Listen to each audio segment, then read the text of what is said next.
Alright, so allegedly I'm live. Quick little audio test. Allegedly I'm live. Alright, so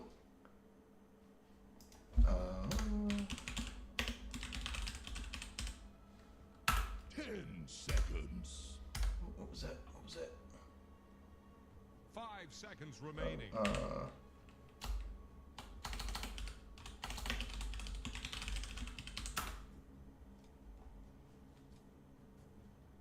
Alright. Sick. So, we are going to be casting MUDBOYS versus Putting the R in RD2L.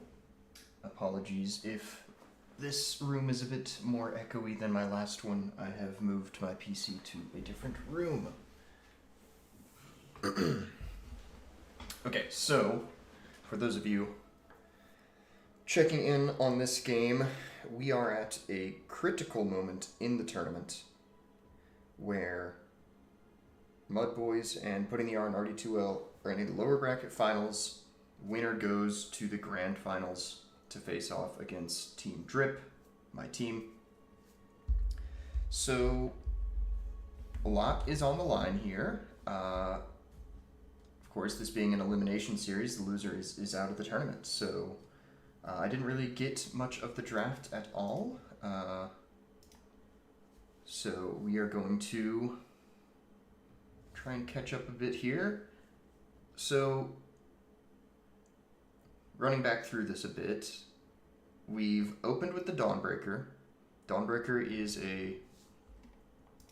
I swear I just saw a word get placed. Prepare for battle. Alright, okay, yeah, I did. I guess it was bugged. Ooh. We got some... We got some issues going on here. 30 seconds to battle. Wow. Let's do this. Let's try reloading. I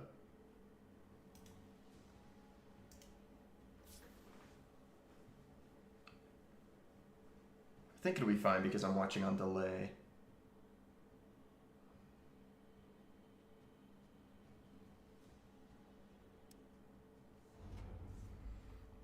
Okay. This works out. So, going over things a bit, we've got Jet Fuel Can't Melt Steel memes on the Lich. We've got Claire on the mid-tiny for the side of Putting the R in RD2L. But this Lich is going to get caught out by Moose Styles. Going to hit him with the shackles. Ziggy G walking forward to get a quick blood grenade comes out from Magnus. And they're running forward. They are able to land the Burrow Strike from Gex. Another blood grenade to make sure of it. And First Blood is going to go to the carry of MUDBOYS. He is going to be facing off in lane against Mid or Chin's Techies, and Catsby on the Dawnbreaker. Supporting him is going to be the Clockwork. So this lane is generally quite favorable for the Radiant. Techies is pretty good against Clockwork as long as is able to keep far enough away. Also, his mana pool is just so big that the mana burn isn't that big of a deal for him. And just 2 melee against Dawnbreaker, which, while Dawnbreaker is melee, has a little bit of range with her spells, being her W and Q in particular, and then of course Techies is ranged. Mid lane, on the other hand, this is not going to be a fun time for the Tiny. We are going to be having a rough go of things, if I had to guess. The saving grace of this is going to be that Lena significantly prefers jungle farm, so she's going to, once she gets bottle and everything that she needs, she's going to be nuking out the mid wave, retreating to the jungle. And down in the bottom lane, we have Pocket on the Faceless Void, alongside Lich, going up against Shaman Sand King. I would give a slight edge to Shaman Sand King, but I can definitely see this lane going both ways, as we can see a particularly bad trade coming out from the Sand King. Now, Gex in the last series had a standout performance on the Night Stalker, and I think he played Slardar as well. I don't 100% remember. But he absolutely took over at least 2 of those games and really delivered them in the end. Sand King is a hero that farms rather quickly and is certainly capable of that kind of behavior.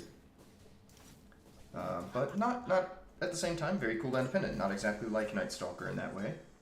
Night Stalker, of course, dependent on cooldowns, but he can do stuff other than press Epicenter, like Yams on one of his favorite heroes, or at least one of his most consistent heroes in the Lina. Claire on the Tiny, also a pretty common pick for Claire in this tournament. And overall, holding up quite well. I guess the early waves are probably the ones that are the most favored towards Tiny in this matchup. Having the higher attack damage, Lina doesn't have level 3 in Dragon Slave. Then again,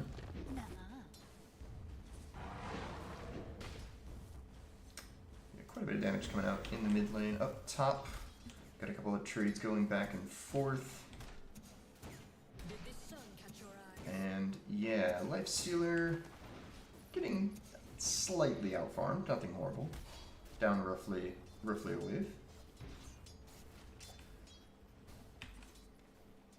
I will say, among Lifestealer games, this is a pretty decent one. It's definitely not free. Faceless Void is a pretty good matchup into Lifestealer at most stages of the game. You know, it kind of depends. Farm can definitely make the difference in that matchup. It isn't like one of the hardest counters or anything like that, but I'd say slightly Void favored. Maybe 55-45, maybe a little more. Really kind of depends on what Pocket decides to build. He's got the Maelstrom queued up, which I think is definitely a good go. Mjolnir seems pretty standard. I've seen some Faceless Voids go Battle Fury, and I just, personally, I don't really get it. Just seems so slow. You need the attack speed too much.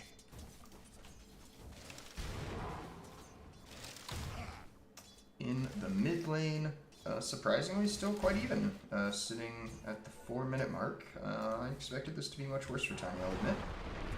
Then again, even if the CS tells one story, it's possible Claire has invested more money into consumables. Let's take a look at the net worth and see. Okay, yeah, so a little bit. Mid Chin has made a rotation to the mid lane, unable to land the blast off. Claire steps forward. Spells were unfortunately still on cooldown, so this mid rotation is not quite going to pan out. Up in the top lane. Oh, we don't know. They're going to make a go on Catsby. They realize that Techies is not here to bail him out, not here to make this trade more damaging, and Catsby will get the remaining small amount of mana burned away. But again, they're not quite able to get a kill. A fairly quiet laning stage after the first blood from before. I guess I can talk about how I expect the game to go generally speaking. So, honestly, both teams are pretty symmetric in how they want to play the game.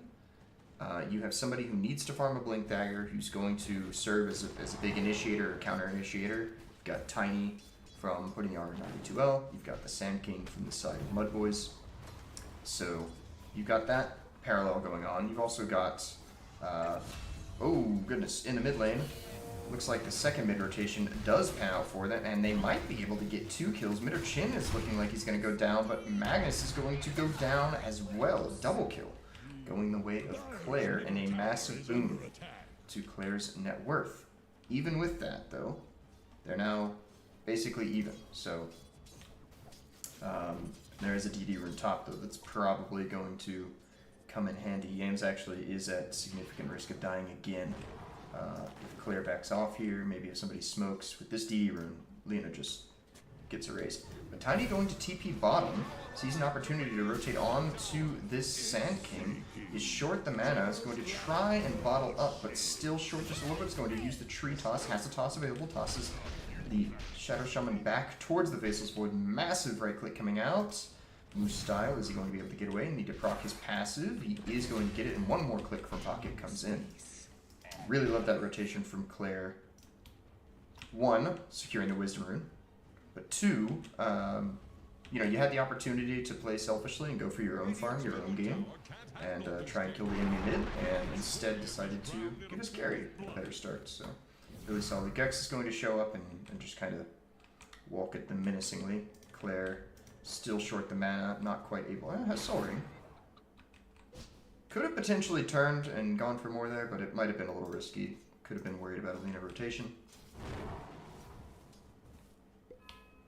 Up in the top lane, Ziggy G putting quite a bit of pressure onto Catsby, but not too much has come of it. Down in the bottom lane, another pretty violent trade going back and forth between these two.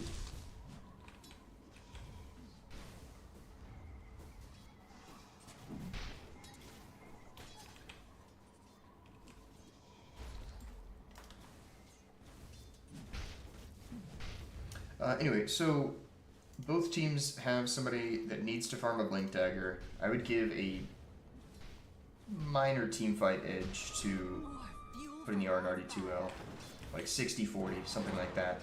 Oh, Claire, landing the Avalanche, bottom lane. They are going to dive and get a kill onto the Lich. Pocket not able to do much to help him out. They have also rotated Magnus over for this kill. Up in the top lane, Catsby got a bit low, but nothing too concerning, is able to get away. So both teams want to farm those Blink Daggers. You've got a little bit better team fight with putting the RD2L. As a pretty solid answer to Epicenter, you have Solar Guardian. You don't have Global, you don't have Nyx, so you don't have anything that can cancel it if Catsby's across the map. But then again, the MUDBOYS have a bit more burst damage, I'd say, just a little, between Lina. Then again, tiny techies, it could go both ways. I thought, yeah, well, it happens, you know. I was a bit confused by that. I was like, I thought that she was walking back to base, but I guess not. Anyway, in the bottom lane. Oh wait, we got a fight recap for that? Nice. Anyway. Bottom lane, we're gonna get a Hex onto the Lich, but no follow-up Shackles. Gex taking quite a bit of damage. I'm surprised Frostblast does this much damage. Magnus stepping out of the trees, clicking some cogs, wanting to... he did that to clear out all of these trees so that they can siege his tower better. Good move. Gex stepping forward, but he's getting quite low. Pocket is going to jump forward and just pop the Chronosphere immediately. Going to land the W onto him as well. The Dawn ultimate coming in. They're going to be able to secure a kill onto this Moose style as well. It looks like another TP down. They got 5 heroes from the side of Radiant. They're going to be able to clean up the Shaman up here at the top. And then Magnus is diving, looking for this kill on Lich. Doesn't use the rocket flare. No!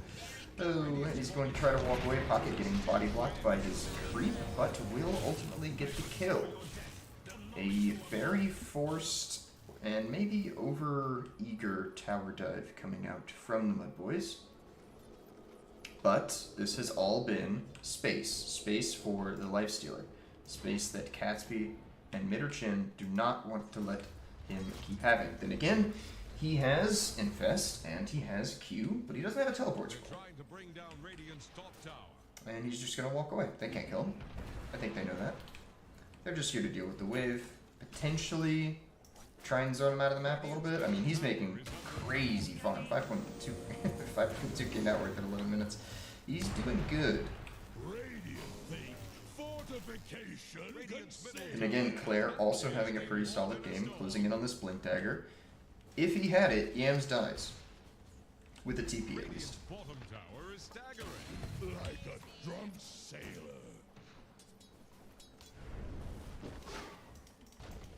Yams has the bits of travel complete, going for the Scepter Rush. I believe he usually skips the Kaya, prefers the Aghanim Scepter first. The Spell Amp is, I believe, a little bit better with the Aghanim Scepter. Gives you more health, of course. Doesn't help you with the mana problems, but is what it is. Catsby getting obliterated by these cogs. But Tiny, Claire getting this blink delivered in the bottom lane. Epi not even used. Ooh, a smoke coming out from Claire and Midderchin in the top lane. Yams takes the mid tower in the meantime. They're gonna try and go for this go onto ZDG, but he has rage. There's no way he dies here, right? Oh, blink, forward, toss. Oh, okay, he might die. He might actually die. Okay, he does die. Perfect stun locking coming out from putting the R in RD2L, leading with the toss, following up with the avalanche as well as the blast off. And down in the bottom lane, they find Pocket as well. Also no epicenter used, but Laguna Blade was used.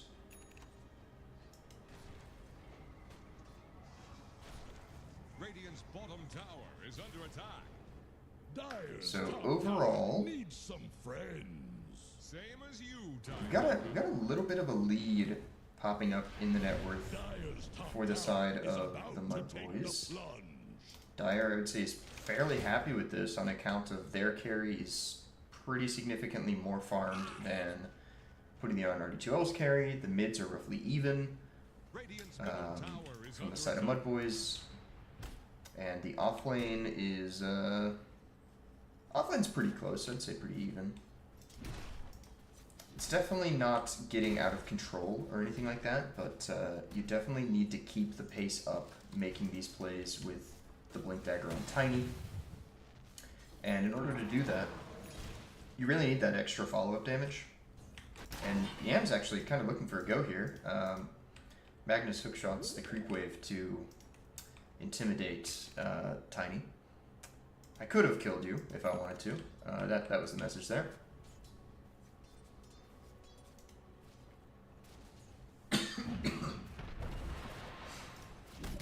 Actually, that could be a problem. Okay.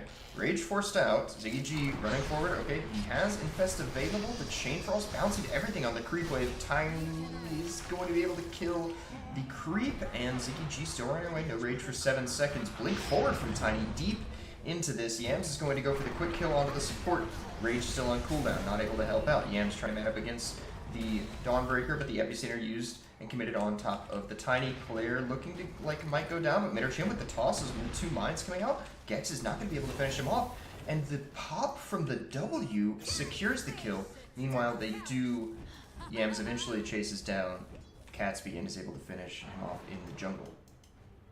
Okay, but Magnus, not willing to let this trade go, but he doesn't see it. He doesn't have any points in his queue.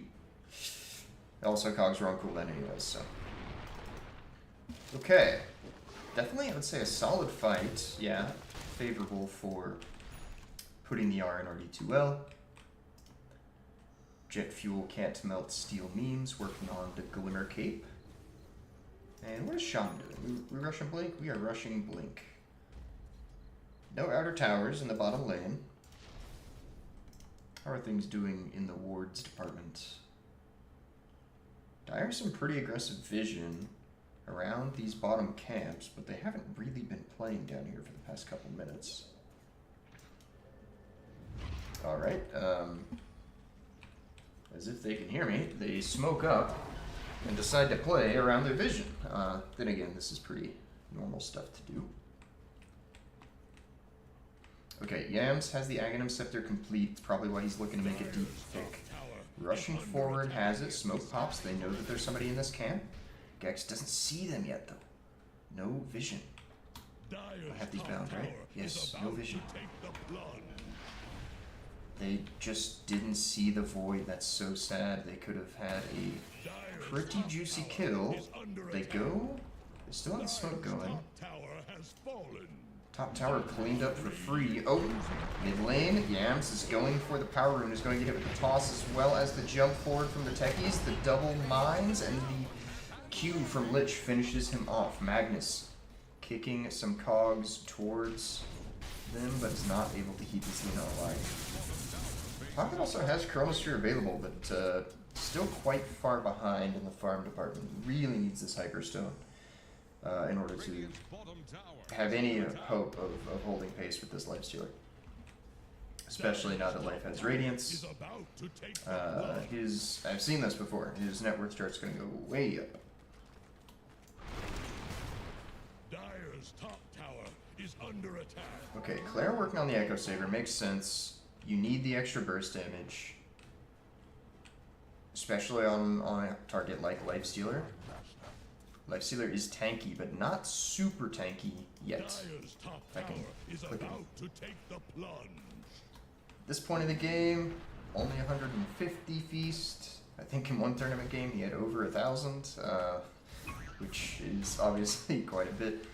He also doesn't have any extra armor items, things like that, which increase your EHP, so.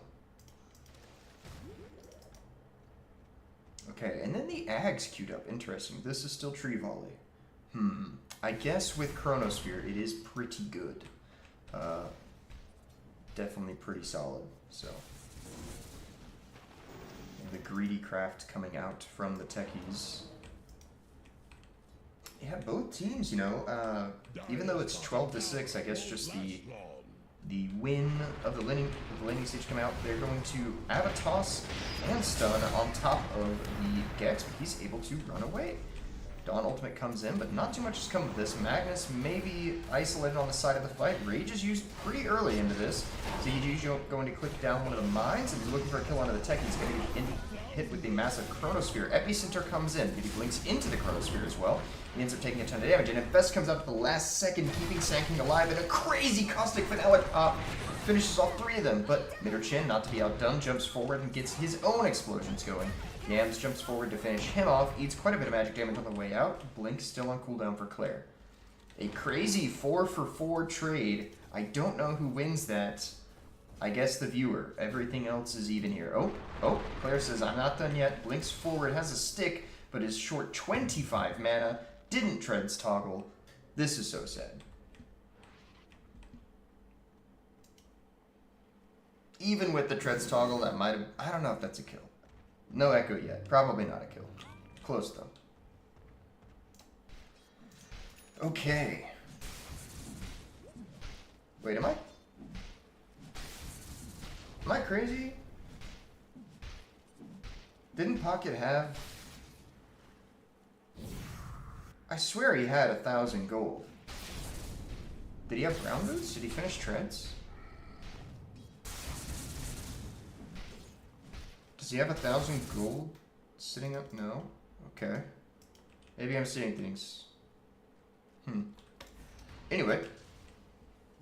Still no Glimmer Cape up on the Lich. I did not realize they've increased the cost of this recipe so much.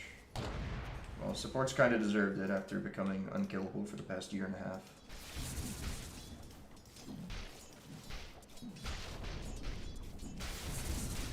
But yes, the net worth gap between the carries is kind of growing. Then again, Catsby doing the best. Oh, as I say that, I was going to say to try and equalize this. Yams TPs to the top lane, does all the work, gets the kill. You know, this team was just kind of there. They didn't really do much. They might have pressed one spell. Anyways, in the mid lane, looks like Infest is forced out on to this Lifestealer. He's brought this Ancient Camp over to the mid lane. They want to defend this tier 1. They don't want to give it up to the Siege Wave, and Tiny has a double damage room. And he's jumping forward. They're clearing out these wards. They do not want to give up this tier 1 for free.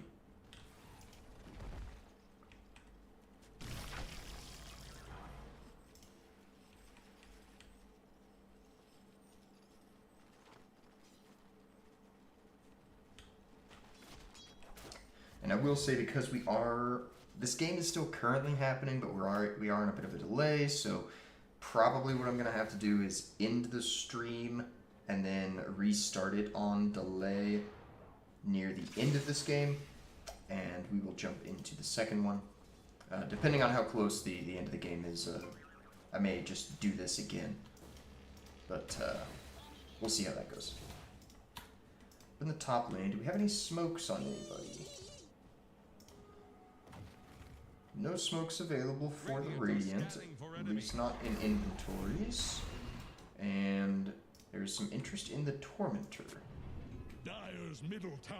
MUDBOYS looking to secure an early Torm. Oh, they see someone gating because their scan whiffed earlier. This is so sad.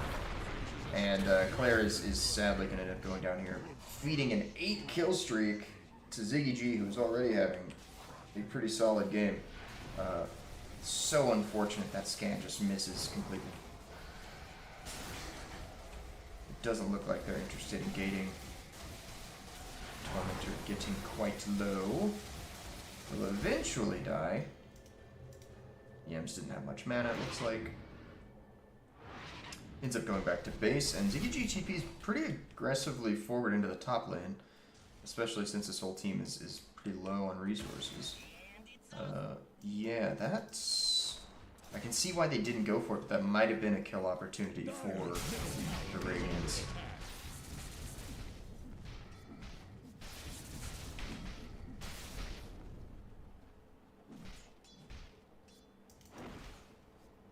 Claire's still making pretty solid progress, doing quite well on the farm.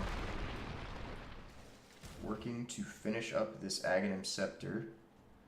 If you get a good Chronosphere, if you get a decent Chronosphere, it doesn't even have to be that good. If you get a decent Chronosphere, Tiny can pump all the damage that you need into it. Then again, depending on how many allies of yours get put in the Chronosphere, Gex can also pump quite a bit of damage into the Chrono. And he's probably not going to be caught in too many of them. You're probably going to be committing all of this damage onto ZKG. I'm also kind of curious why Faceless Void hasn't been doing so hot recently. Maybe in the newest patch he's doing well, but in the patches previous to this it didn't necessarily feel like a top tier pick. I'm wondering if items like Prophet's Pendulum and all these barriers and stuff are just too much of a penalty for him to work around.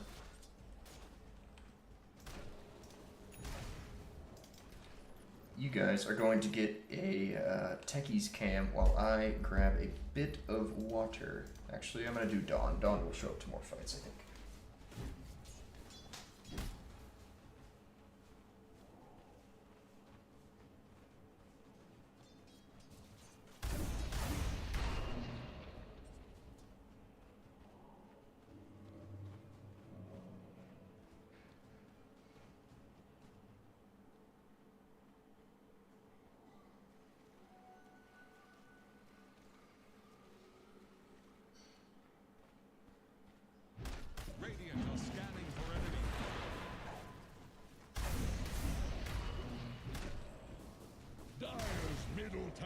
Is drowning.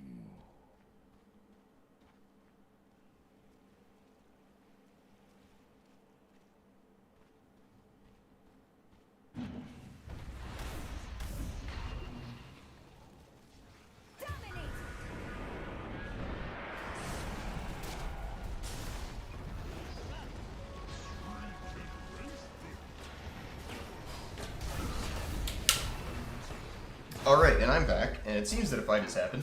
Catsby has ulted into the fight and is going to throw a hammer to get a kill onto the Clockwork, but it's going to ultimately be a pretty favorable trade for the MUDBOYS. It looks like Faceless Void went down, unable to use the Chronosphere, and overall, okay. A little bit of gold exchange, they end up getting the Sand King. I don't know exactly what happened, I'm assuming Sand King initiated onto Void Lich, the Donald tried to save him. Didn't work out. Something like that. Alright, now Yams has rushed an E-Blade. Now you will notice he has 0 defensive items, and that is because he doesn't think he needs them. Does this count? This does not count. Radiant's top tower just got sent. E-Blade could be a defensive item in the right circumstance. Okay, they find Catsby in the mid lane. Yams has all the spell amp in the world, and okay, yep, does the thing. Tiny's gone. Okay. Ooh. Okay, but we have the Aghanim Scepter. You could pivot into BKB, but I won't pretend that this is a particularly good BKB game.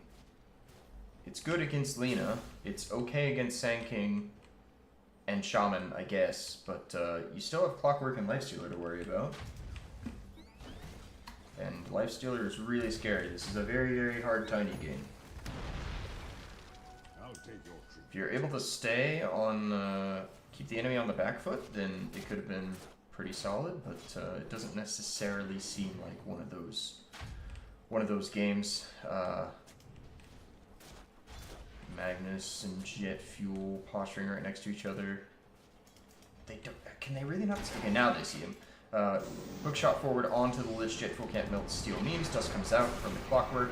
The Dawn ultimate to come in and try and keep him alive. Magnus ends up getting hit with the Chronosphere as well as Gex, but the shackles from the very edge of this is going to lock down Pocket for a while. Moose Style is going to end up going down to the tower, most likely. Infest comes in onto the Sand King.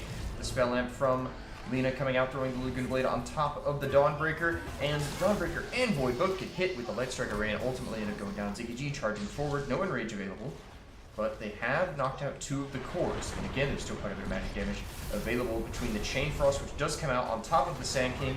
E-Blade Q is going to finish off the Tiny.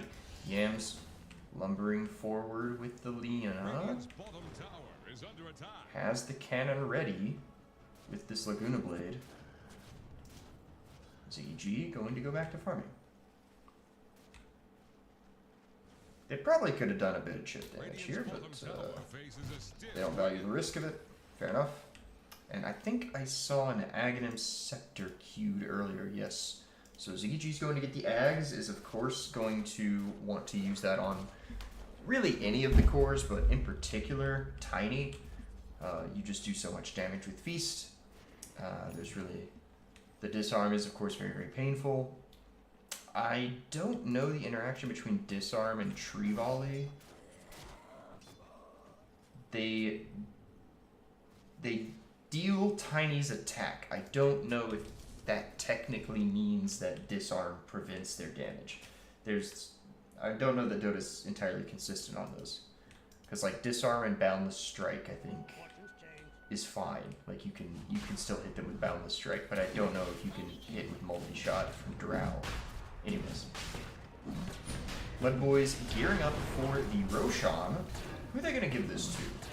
I could see them giving it to Yams, but if Ziggy's going to be clicking the tower, surely they give it to him, right? Surely. The Radiant not even in the area. They either don't know or they know and aren't interested in contesting, and I don't blame them. Leaving Aegis on the floor, and Yams ends up picking it up. Typically when you do this, it's my carry can't die, so there's no sense in me giving him the Aegis anyways. As we covered earlier, Yams doesn't have any defensive abilities or items. Blink Dagger doesn't really count.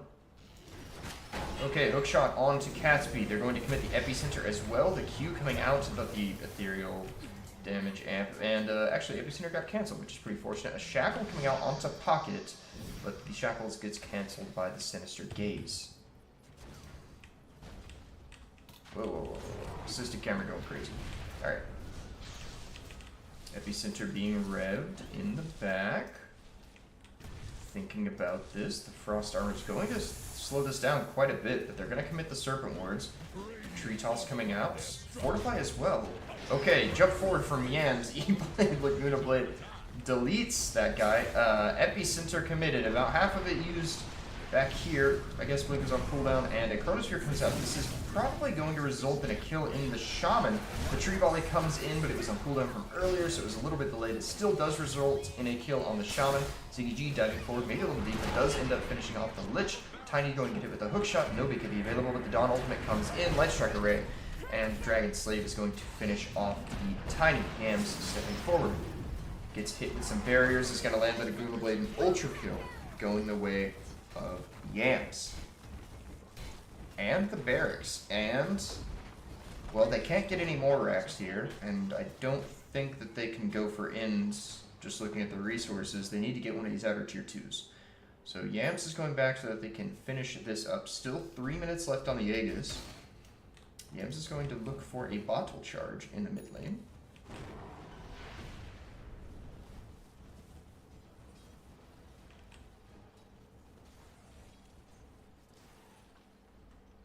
Okay, and does get a Lincoln Sphere delivered. Lincoln's is pretty much only good for toss. And, like, that's the only spell you really want it to block. Because I don't think Chain Frost actually gets, like, completely blocked by it. I think it's just the first bounce. Anyway. We are back at the high ground of Radiance. MUDBOYS looking to click this down. Middershin has some mines up, but not nearly as many as he would prefer. Tree Toss comes in to clear out the creep wave. We had one crit there. Yep, did purchase the Crystallis. course, Daedalus takes this to another level. Oh, blink forward toss. It's going to toss Yams into all of the mines. Yams is going to end up losing the Aegis here. Chain Frost comes out as well. Epicenter used to basically no effect. Chain Frost jumping between the supports. Yams is going to blink away. He blinks up north, lands the Laguna Blade Dragon Slave. Is going to get hit with the Avalanche. Ziggy G jumping forward. Oh, an amazing tree volley comes in, but oh, a great stun coming out from Gex. He's going to be able to lock this down. Pocket Chronosphere on cooldown for 6 seconds. Dawn ultimate coming in, trying to keep the Tiny alive. Everybody's so low, everybody's so low. Pocket looking for the ideal Chronosphere, but nobody's quite lined up for it. Laguna Blade comes out, finishes off Catsby. Pocket looking for more, but doesn't want to dive too deep. If he walks up this high ground, he could just get chain stunned and die. Blink, Light Strike Array, E-Blade coming out is going to finish off the Faceless Void. The humiliation. Radiant's top tower is under attack. Damn, that was starting to look so good for RD2L. Right up here, there was maybe a Chronosphere opportunity on the Lifestealer, but it's also so tricky because you don't have Tree Volley, you don't really have anybody alive who can pump the damage into that Chronosphere. Because the Tree Volley was on cooldown, it would have been so close, and it's such an important spell in this game, you can't afford to waste it. Decides to save it, hoping for a better opportunity. Blink forward, Laguna Blade Dragon Slave from Yams. He deletes another person, but Moose Style is going to step onto a mine. Infest coming out to keep his Shaman alive. Shackles as well. Yams pumping the autos into Claire. Claire tries to land a Tree Volley, but ultimately gets hit with a Burrow Strike. He gets stunned. Yams gets dropped a sign on, is trying to run away from this. He decides he's going to have to turn and fight instead. Shackles on a Mitter Chin. Ult coming in, the Chronosphere comes up, is going to land on top of Yams. He's going to be able to click him down. Claire, maybe looking for more Pocket and Catsby. Gex is too fast. Okay, that's a really big death. Actually, that is a really big death. Really big death. Radiant's middle How tower. much gold did he give away? In the kill feed, just alone, giving away 2,300, 2,400 gold, almost? That's crazy. Does that give you Daedalus money? It does give you Daedalus money, but that means you don't have buyback. I don't know if you do it. It's a tough decision. We'll see what Claire decides. I think... Okay, that's not Claire's courier.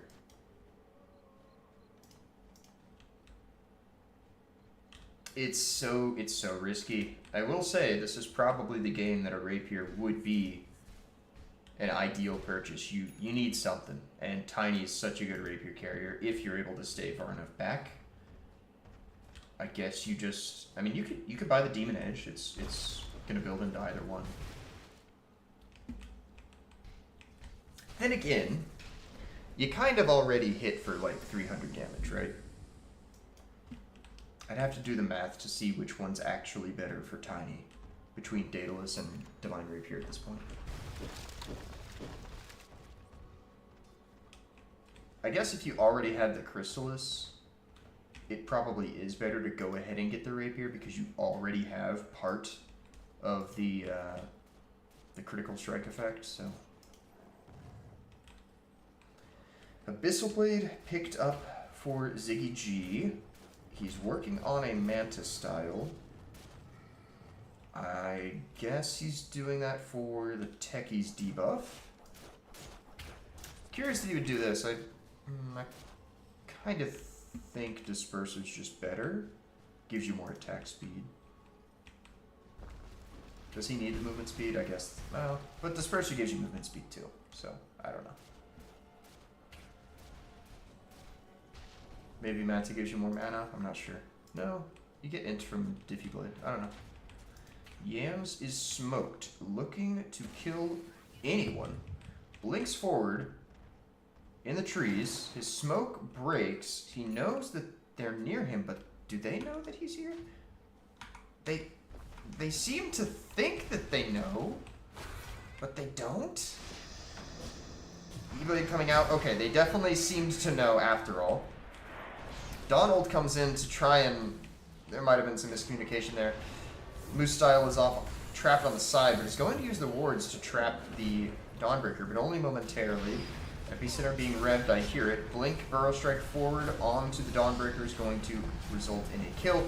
Tree Volley comes in on top of Clockwork, absolutely obliterates him. Chronosphere jumping in, Faceless Void.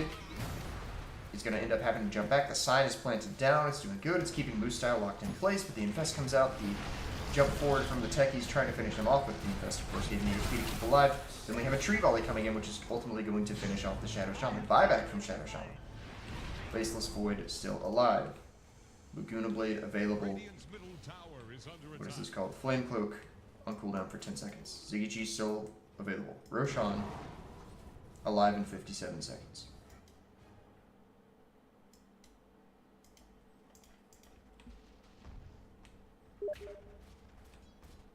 Okay, game 1 has finished. This kind of looks interesting, but I think...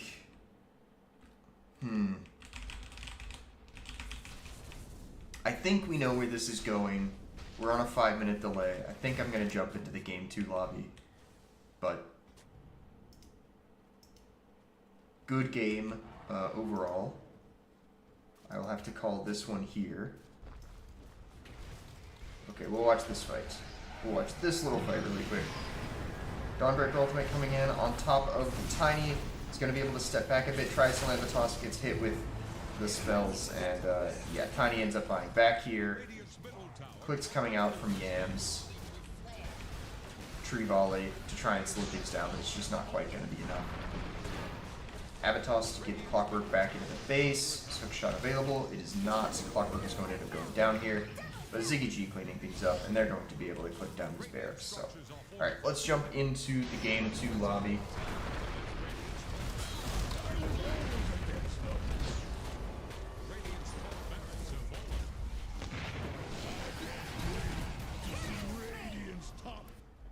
Alrighty.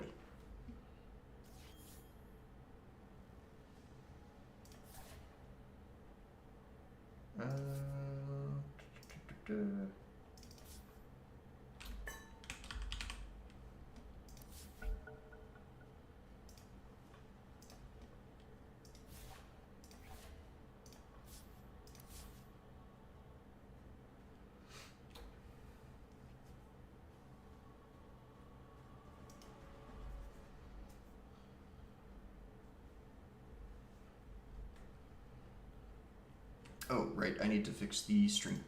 I will briefly end stream to add some delay. Be right back. Well, it'll be like 5 minutes, but